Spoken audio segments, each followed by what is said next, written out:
వరుస ఓటముల తర్వాత ఆ విజయం సాధించి జోష్లో ఉన్న ముంబై ఇండియన్స్ కి బిగ్ షాక్ తగిలింది. ఆ జట్టు ఎప్పుడెప్పుడా అని ఎదురు చూస్తున్న బుమ్రా రీ ఎంట్రీ మరింత లేట్ అయ్యే ఛాన్స్ ఉంది. గత కొన్ని నెలలుగా వెన్ను నొప్పితో బాధపడుతున్న బుమ్రా పూర్తి స్థాయిలో కోలుకునేందుకు ఇంకా టైం పట్టే ఛాన్స్ ఉన్నట్లు తెలుస్తోంది. దీనిపై అధికారిక ప్రకటన రావాల్సిందే. కాగా బుమ్రా ప్రస్తుతం బెంగళూరులోని జాతీయ క్రికెట్ అకాడమీలో రీహాబ్ లో ఉన్నాడు. ఇటీవల అతను బౌలింగ్ ప్రాక్టీస్ ప్రారంభించినట్లుగా ఉన్న వీడియో వెలుగులోకి వచ్చింది. దీంతో త్వరలో ముంబై ఇండియన్స్ జట్టులో బుమ్రా చేరుతాడని అంతా అనుకున్నారు. కానీ బుమ్రా ఇప్పటికీ పూర్తి స్థాయిలో బౌలింగ్ చేయలేకపోతున్నాడని సమాచారం. బుమ్రా ప్రాక్టీస్ ని బీసీసీఐ మెడికల్ టీం దగ్గరుండి పర్యవేక్షిస్తోంది.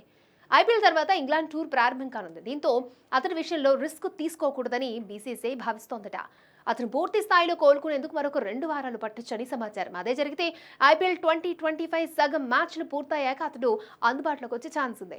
ఈ సీజన్లో ఇప్పటి వరకు 3 మ్యాచ్లు ఆడిన ముంబై ఒక దాంట్లో విజయం సాధించింది. ప్రస్తుతం పాయింట్ల పట్టికలో 5వ స్థానంలో ఉంది. ఇక ముంబై తన తర్వాతి మ్యాచ్ ఏప్రిల్ 4న లక్నో సూపర్ జైంట్స్తో ఆడనుంది.